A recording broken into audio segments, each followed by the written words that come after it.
तेज चातुर्य तुझी ही धडाडी, आकाश पाठीवरी झेप वेडी, मनातील स्वप्ने साकार करता तुझ्यातील स्वत्वास येते उभारी, तुझे चांदण्याचे आकाश हळवे तू पेलून धरतेस क्षितिजास भाळी, तुझे चंद्र तारे उजळती मनाना तू सावित्री होतेस, आकाश पेलताना, आकाश पेलताना, आकाश पेलताना, आकाश पेलताना.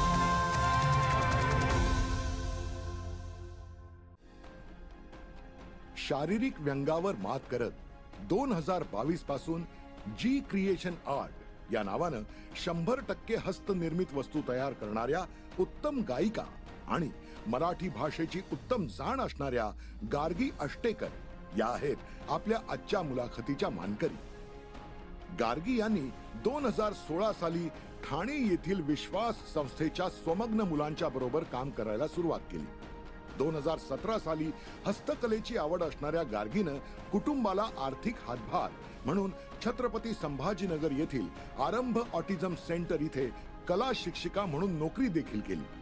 कोरोनाच्या काळानंतर रायगड जिल्ह्यातील कर्जतकडा इथे असलेल्या उमंग फाउंडेशन या NGO मध्ये देखील त्यांनी शारीरिक व्यंग असलेल्या मुलांबरोबर कला शिक्षिका म्हणून काम केलं. परंतु हे करत असताना मानसिक समाधान मिळत नसल्यामुळे त्यांनी स्वतःची जी क्रिएशन आर्ट ही संस्था आपल्या आईच्या मदतीनं सुरू केली. मेहनत केली तर अपंगत्वावर देखील मात करता येते, जिद्दीनं यशाचं शिखर गाठता येतं याचं उत्तम उदाहरण म्हणजे गार्गी अष्टेकर. गार्गी अष्टेकर यांच्या जिद्दीला, उत्साहाला आणि प्रयत्नांना आमचा मानाचा मुजरा. नमस्कार. तिचे आकाश पेलताना ह्या कार्यक्रमात मी डॉक्टर अरुंधती भालेराव आपल्या सगळ्यांचं सहृदय सहर्ष मनपूर्वक स्वागत करते. तिचे आकाश पेलताना ह्या कार्यक्रमाच्या माध्यमातून उद्योग क्षेत्रात, व्यवसाय क्षेत्रात वेगवेगळे व्यवसाय करताना अनेक अडचणींना सामोरं जात यशाचं शिखर गाठणाऱ्या अनेक मैत्रिणींशी मी सातत्यानं संवाद करत असते. प्रत्येकीची ऊर्जा वेगळी असते, प्रत्येकीचा अनुभव वेगळा असतो, प्रत्येकीचा उत्साह वेगळा असतो, पण प्रत्येक सखी काहीतरी देऊन जाते.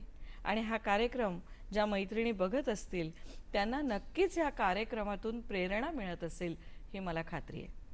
मंडळी, कसं आहे ना की रेड कार्पेटवर चालणं सोपं असलं आणि आनंदाचं असलं तरीसुद्धा त्याहीपेक्षा काटेरी मार्गावरनं चालून स्वतःच्या आयुष्यात आनंद निर्माण करणं हे जास्त आव्हानात्मक आहे, चॅलेंजिंग आहे, कौतुकास्पद आहे. अपंगत्व ही समस्या न वाटता ती संधी म्हणून बघणाऱ्या गार्गी अष्टेकर ह्या मैत्रिणीशी आज आपण गप्पा मारणार आहोत. गार्गी, स्टुडिओमध्ये तुझं मनापासून स्वागत. थँक्यू. खरंच मंडळी, गार्गीने अपंगत्वावर मात करून स्वतः हस्तनिर्मित वस्तूंचा व्यवसाय 2022 मध्ये सुरू केला. तिने अपंगत्व ही एक संधी बघितली. गार्गी क्रिएशन्स आर्ट या नावानं ती दागिन्यांचा व्यवसाय करते. तिचा हा सगळा प्रवास खूप चॅलेंजिंग आहे, कौतुकास्पद आहे. चला मारूया तिच्याशी गप्पा आणि जाणून घेऊया तिचा प्रवास तिच्याकडून. गार्गी, कशी आहेस? मस्त, एकदम छान. छान दिसतेस. थँक्यू. तुझा ड्रेस फार गोड आहे, गळ्यातलं तर त्याहून गोड आहे. Thank you thank you. मला सांग की तुला गार्गी क्रिएशन्स किंवा गार्गी क्रिएशन आर्ट ही आपली स्वतःची संस्था सुरू करावी किंवा स्वतःचा व्यवसाय सुरू करावा ही प्रेरणा पहिल्यांदा कधी मिळाली आणि तुला का सुरू करावं असं वाटलं? मला चित्रकलेची आवड पहिल्यापासून होती आणि मी छोटे छोटे कॅरिकेचर्स काढत होते सुरुवातीपासून. त्यावेळेला खूप सुरुवातीला एक एड एड एडी नावाचं एक कार्टून असायचं. हा. तर ते कार्टून मी सगळ्यात पहिल्यांदा काढलं होतं आणि त्याचं कॅरेक्टर काढल्यानंतर मला असं जाणवलं की थोडंसं काय म्हणजे सिमिलॅरिटी आहे थोडीफार. त्यामुळे मग मी हळूहळू वेगवेगळे छोटे छोटे चित्र काढता काढता मग नंतर मोठ्या म्हणजे काय म्हणतात त्याला आपण मोठ्या मोठ्या वेगवेगळ्या मोठ्या व्यक्तींचे स्केलवर. चित्र काढायला सुरुवात केली. आणि असं करता करता मग असं विचार केला की आपण यालाच एक व्यवसायाचं रूप द्यायला हरकत नाही. आणि मग त्याच्याप्रमाणे मग हळूहळू त्याचा प्रवास सुरू झाला. मग काय करता येईल, कसं करता येईल, आईशी बोलणं करून चर्चा करून मग हळूहळू या गोष्टीला सुरुवात केली. तू या हस्तनिर्मित वस्तू करते बरोबर? हो. त्याच्यामध्ये काय काय करते वेगळं वेगळं आणि कुठल्या प्रकारचं मटेरियल वापरतेस? हां, याच्यात सगळ्यात सुरुवातीला मी कोस्टर्स करायला सुरुवात केली. जे MDF बोर्ड्स असतात आपले त्याचे वेगवेगळ्या शेप्समध्ये अवेलेबल होतात कटआउट्स. अच्छा. सो ते आणून मग त्याच्यावरती पहिलं वॉटरप्रूफिंग, मग नंतर दुसरा प्रायमरचा कोट आणि मग डिझाईन कलरिंग असा स्टेप बाय स्टेप त्याची प्रोसेस आहे. तर ते सगळ्यात सुरुवातीला करायला सुरुवात केली. आणि मग छोटे छोटे बुकमार्क्स करायचे. नंतर ग्रीटिंग कार्ड्स करत होते. वारली पेंटिंगमध्ये सगळ्यात जास्त आवड आहे त्याच्यामुळे. आणि वारलीला आता खूप डिमांड आहे. हो, त्यामुळे त्या सगळ्या गोष्टी करत होते. तर त्याच्यामध्येच वारलीमध्येच ह्या वेगवेगळ्या माध्यमातनं करत होते. आणि असं छोटे छोटे एक एक एक एक करत वस्तू इन्क्लूड करत गेले त्याच्यामध्ये आणि ते लोकांना आवडत गेले. हो.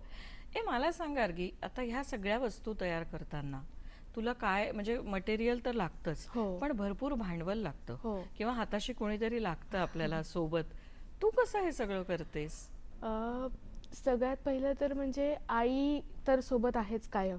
त्यामुळे जे काही सुरुवातीला वस्तू आणायला लागल्या त्याच्यासाठी आईची खूप मदत झाली. आणि त्याच्यानंतर जसं जसं मी हळूहळू एक्झिबिशन्स आणि ह्या सगळ्या गोष्टी केल्या मग त्याच्यातून जे काही मिळकत होत होती त्यातून मॅनेज करून मग वस्तू आणून करायला सुरुवात केली. एक्झिबिशन्सचा तुझा अनुभव खूप छान होता. हो, अगदीच. आणि मग हे सगळं तू जे जे काय करते आता, ह्या सगळ्या वस्तू इथे ठेवलेल्या आहेत, हे सगळ्या तू केलेल्या आहेस? अगदी या टिपॉयच्या मध्ये आपण बघतोय एक खूप सुंदर फ्लॉवर पॉट आहे, तो पण तू केलायस. म्हणजे हे सगळं पेंटिंग करण्यापासून त्याची विक्री आणि मला वाटतं तू दागिने पण करतेस का? कोकोनट शेलच्या इयरिंग्स आहेत. अरे वा. मग ते कसं करते, म्हणजे काय करतेस त्याचं नक्की? ते कटआउट त्याचे जे कानातली आहेत ती आपण परचेस केलेली आहेत आणि मग त्याच्यावरती वॉटरप्रूफिंग करून पहिला कोट आणि मग डिझायनिंग आणि मग लास्ट परत एकदा वॉटरप्रूफिंग असं डबल वॉटरप्रूफिंगचा कोट असल्यामुळे मग ते जास्त प्रोटेक्ट होतात. त्याच्यामुळे अशी त्याची पण एक छान प्रोसेस आहे. म्हणजे गार्गी क्रिएशन्सचं इयरिंग हे वैशिष्ट्य आहे. हो. आणि ते कोकोनट शेल पासून. कोकोनट शेल पासून. आणखीन काय करते मग त्याच्यामध्ये तू?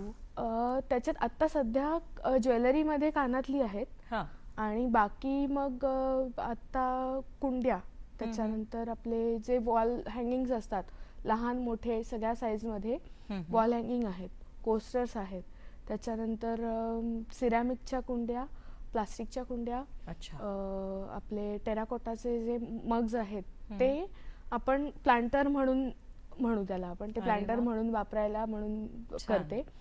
त्यानंतर ज्या टेराकोटाच्या प्लेट्स असतात त्याही 3 साईज मध्ये आहेत, लहान मोठ्या साईज मध्ये. तर त्याही आपण वारली पेंटिंग, मधुबनी पेंटिंग असे जे ट्रेडिशनल आर्ट आहे त्याच्यामध्ये आपण ते करतो. म्हणजे आपली संस्कृती पण तू सांभाळते. आणि हे करत असताना तू 2022 मध्ये या व्यवसायाला मला वाटतं सुरुवात केली. आता 3-3.5 वर्षामध्ये साधारण किती वस्तू बनवल्या असशील ग तू? भरपूर.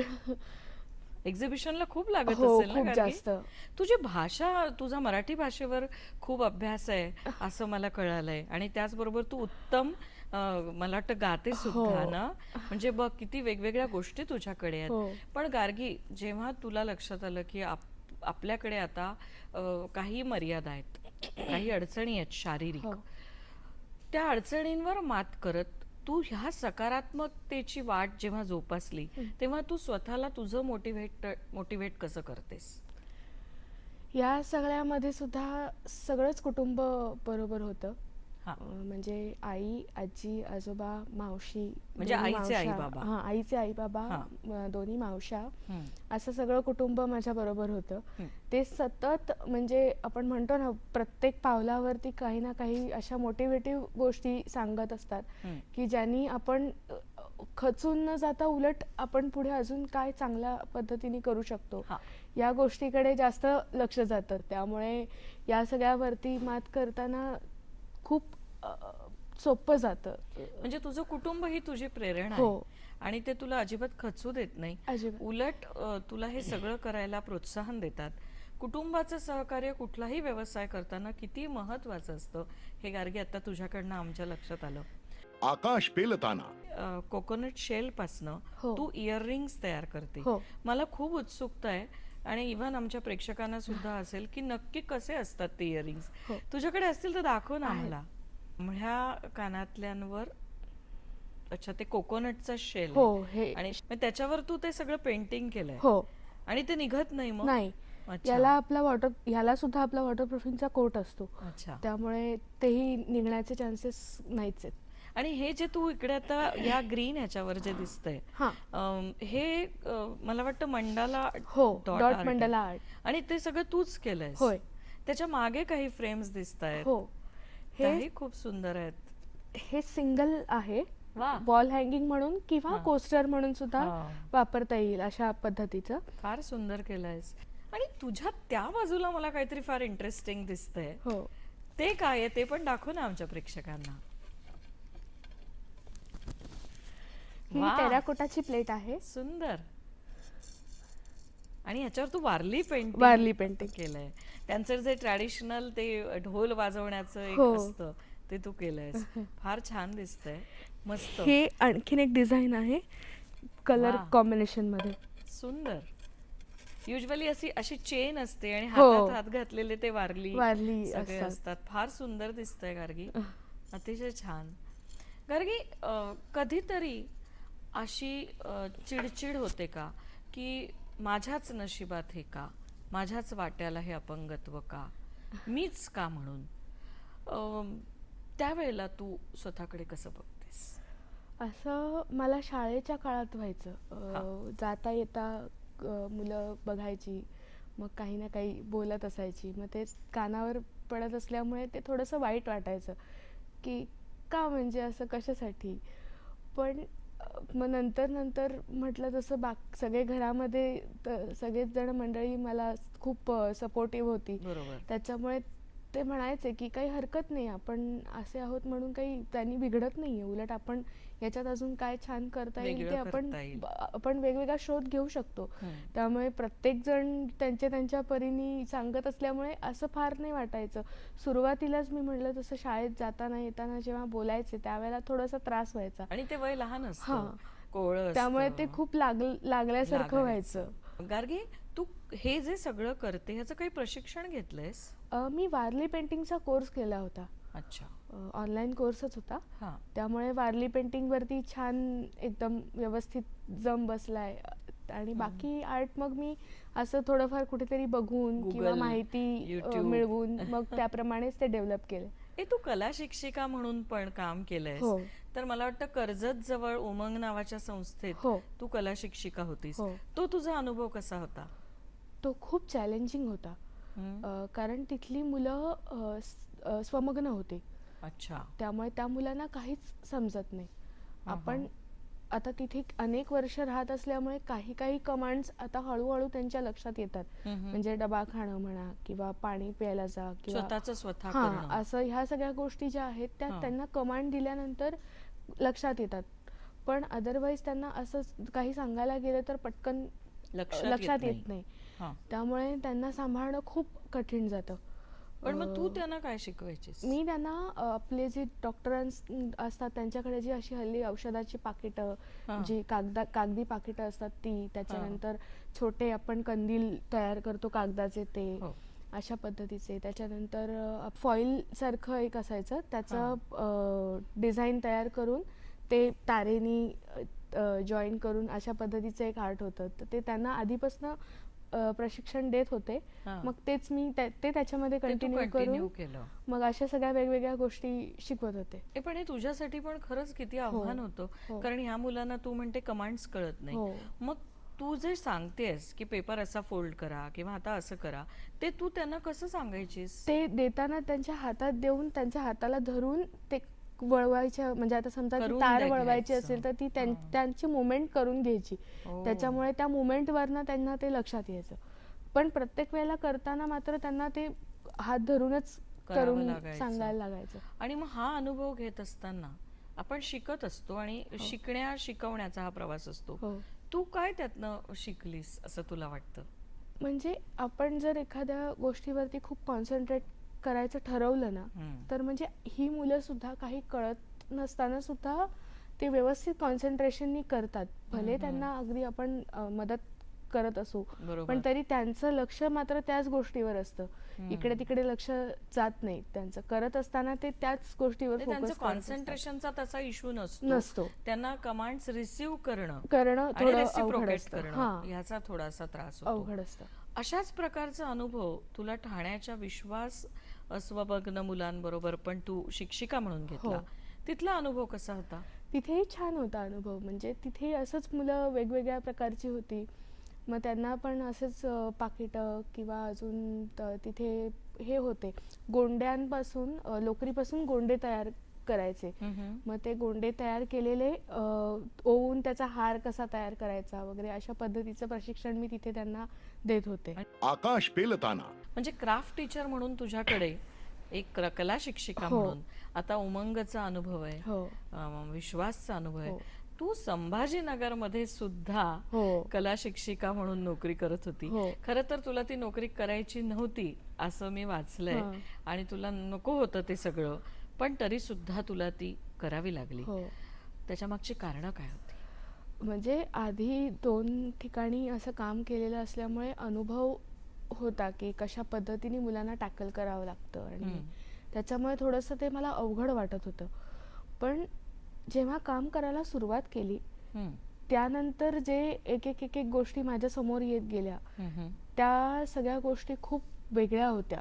म्हणजे या 2 संस्थांपेक्षा इथे खूप अजून जास्त वेगळा अनुभव होता. म्हणजे सांगायचं झालं तर मुलांना कळायचं नाहीच, त्यामुळे पटकन उठून वर्गातून बाहेर जाणं, मग त्यांच्या मागे जायला लागायचं. काही वेळेला मग त्यांना आपण जे युरिन पास व्हायची किंवा अशा बऱ्याच गोष्टी व्हायच्या, त्याचा कंट्रोल त्यांच्याकडे नव्हता. त्यामुळे मग काही वेळेला वरच्या वर्गावरती मावशी तिथे एकच होत्या कारण साफसफाई करणार मदत करायला, त्यामुळे त्या वरच्या वर्गांवरती गेल्या की मग ते आम्हालाच त्यांना सांभाळायला लागायचं. त्यामुळे हा अजून वेगळा अनुभव होता. तर प्रत्येक मुलाला सांभाळताना खूप चॅलेंज होता. असं प्रत्येकाचं वेगवेगळं असल्यामुळे जरा चॅलेंजिंग होतं. पण तुला नोकरी करायची इच्छा नव्हती तरी तू नोकरी का केली हा माझा प्रश्न आहे. म्हणजे असं एक्झॅक्ट असं नाही सांगता येणार. मला असं वाटतं कुटुंबाला आर्थिक हातभार असला पाहिजे आपला, असं तुला कायम वाटत आलंय. हो ना? ते कारण होतं. हो ना? ते कारण होतं की आपण आपल्या आईला मदत केली पाहिजे, कुटुंबाला मदत केली पाहिजे. ही तुझी भावना किती छान आहे. तुझ्याकडे एक कमालीची शांतता आहे गार्गी, तुझ्या चेहऱ्यामध्ये येते, तुझ्या कृतीमध्ये येते. कसं काय तू स्वतःला इतकं छान असं स्टेबल ठेवू शकतेस? तू काय ध्यान वगैरे करतेस? हो, मेडिटेशन करतेस. आणि आता गार्गी क्रिएशन आर्टचं भविष्यातलं स्वप्न काय आहे ग? भविष्यातलं स्वप्न मला खूप पुढे घेऊन जायचं आहे हा बिझनेस. म्हणजे अगदी मोठमोठ्या लोकांपर्यंत हा पोहोचावा अशी माझी इच्छा आहे, जेणेकरून मला त्यात अजून वेगवेगळ्या काय करता येईल, बदल अजून काय काय करता येतील ह्या गोष्टीचंही मोटिवेशन मिळेल. तुझ्या हाताखाली कोणी मदतीला आहे तुला? हो, आता एक पनवेल मधून एक मुलगी आहे. अच्छा. ती माझ्या मदतीला असते. ती येते सकाळच्या वेळात माझ्या बरोबर असते. ती मदतीला येते थोडंफार पेंटिंग मध्ये आणि मग नंतर काही वॉटरप्रूफिंगचा जे लास्ट कोट असतो त्याच्यासाठी म्हणून मी तिची मदत घेते. छान. मला मंडळी तुम्हाला सांगायला आवडेल की प्रसिद्ध गायक पंडित राम मराठे यांची गार्गी ही पणती आहे. हो ना? गार्गी ही पणती आहे. आणि तिच्या राम मराठे हे तिच्या आईचे आजोबा आहेत, त्यामुळे जसा भाषेचा तिचा अभ्यास आहे तसं गाणं सुद्धा तिच्याकडे नकळत आलेलं आहे. कुठल्या तरी 2 ओळींनी तुझ्या गाण्याच्या आपण आजच्या मुलाखतीचा समारोप करूया, काय म्हणतेस? चालेल. कुठल्याही 2 ओळी म्हण, आम्हाला ऐकायला आवडेल. गार्गीचा प्रवास खरंच खूप छान आहे. अपंगत्वावर मात करून तिने त्याचा बाऊ न करता ती संधी म्हणून त्याच्याकडे पाहिलंय आणि इतक्या विविध प्रकारच्या वस्तू तिने तयार केल्या आहेत. मंडळी, इच्छा असली की मार्ग असतो याचं हे उत्तम उदाहरण आहे. गार्गीच्या गाण्यानं आपण आजच्या ह्या मुलाखतीची सांगता करणार आहोत. जिया ले गयो जी मोरा सावरिया, जिया ले गयो जी मोरा सावरिया, लागे मन में लगन हुई बावरिया, जिया ले गयो जी मोरा सावरिया. वा गार्गी, तुझ्या स्वभावा इतकाच नाजूक आणि कोमल तुझा आवाज आहे. तुला भविष्यात खूप यश मिळू दे, तुझा व्यवसाय खूप मोठा होऊ दे अशी विधात्याला प्रार्थना करते. मंडळी, वेळ आली आहे थांबण्याची, पण अर्थातच DP म्हैसकर फाउंडेशनच्या अध्यक्षा सुधाताई म्हैसकर यांचा मोलाचा कानमंत्र ऐकण्याची. तर या होत्या गार्गी अष्टेकर. गार्गी, आमच्या स्टुडिओमध्ये आज तू आलीस आणि इतकं छान आम्हाला सांगितलं, त्याबद्दल तुझे मनापासून आभार. माझ्याकडूनही सगळ्या रसिक प्रेक्षकांचे खरंच थँक्यू त्यांना की तुम्ही सगळ्यांनी मला इथे इन्व्हाइट केलं आणि माझा हा बिझनेस पुढे घेऊन जाण्यासाठीचा हा प्लॅटफॉर्म मला उपलब्ध करून दिला. थँक्यू. खरंच खरंच मनापासून सगळ्यांचे आभार. मैत्रिणींनो, नवीन व्यवसाय सुरू करताना आपली मनशक्ती चांगली ठेवणं महत्त्वाचं आहे. आपल्याला त्याच्यामध्ये यश मिळवायचं आहे, त्या दिशेने आपण पुढे मार्ग चालायला पाहिजे. पण नवीन व्यवसाय सुरू करताना आपल्यातून प्रथम काही चुका होऊ शकतात, आपल्याला अपयश येऊ शकतं. या काळामध्ये आपल्याला मदतीला आपली माणसं कोण ते कळून येतात की आपल्या मदतीला उभी राहतात. त्यांची सोबत संगत कधीही सोडू नका. ते जर तुमच्या मदतीला आले तर तुम्हाला पुढे जरा जास्ती मनशांती मिळेल, मनशक्ती मिळेल, तुम्ही पुढे जाऊ शकता त्याच्यामुळे. आणि आपल्याला एक गोष्ट लक्षात ठेवायची, सगळे दिवस सारखे नसतात. आज जरी आपण अपयशाने खचून गेलो तरी ह्याचा पुढचा मार्ग यशाचा असेल, आपण प्रगती करून जास्ती चांगल्या रीतीने पुढे जाऊ शकतो, हे लक्षात ठेवायचं. आणि तो मंत्र सांभाळला तर आपण आपल्या व्यवसायामध्ये 100% यश मिळवू शकतो. तुझे चांदण्याचे आकाश हळवे, तू पेलून धरतेस क्षितिजा सभा.